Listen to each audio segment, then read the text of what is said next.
Hello everyone, welcome back to the Quick Tech tutorial. Today for this video of Quick Tech, I will be showing you how to download and install the Zoom application.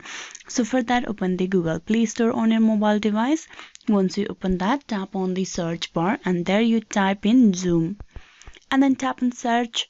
There's the search result for the Zoom. Now you need to tap on install beside it and wait for the application to be downloaded. This process is particularly for the Android users. So if you are using a iOS device, you need to open the App Store and download the application from there. The downloading process of Zoom application is completed. Now you tap on open and with that you have successfully downloaded and installed the Zoom app. So this is how you can download and install the Zoom. Hope this video was useful. Please like and subscribe the Quick Tech tutorial. Thank you.